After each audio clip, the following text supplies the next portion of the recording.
तो 1000 की मेडिसिन कल से आपको 150 में मिल सकती है, और इसके पीछे है दिल्ली हाई कोर्ट का एक बड़ा डिसीजन। तो अगर आपको सिंपल लैंग्वेज में समझाओ, जब किसी भी कंपनी का पेटेंट खत्म हो जाता है तो बाकी कंपनीज वही मेडिसिन को बना सकती है। लेकिन पहले ऐसा नहीं होता था। पहले बड़ी कंपनीज कहती थी कि अगर पेटेंट खत्म हो गया तो हमें पुराने जो भी केसेस है उसका डैमेजेस चाहिए। मतलब मोनोपोली तो खत्म हो गई, लेकिन डैमेजेस पैसे अभी भी चाहिए।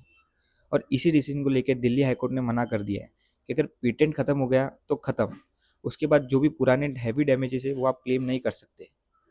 और अगर आपको एक एग्जांपल से मैं समझाऊँ कि सोचो एक कैंसर या डायबिटीज़ की दवाई है जो ब्रांडेड कंपनीज 1000 बोल के बेच रही है, और वही एक जेनेरिक कंपनी आए और वो 200 से 300 में, मतलब अगर कोर्ट डैमेजेस अलाउ करती तो ये जेनेरिक कंपनी डरती लॉन्च करने से।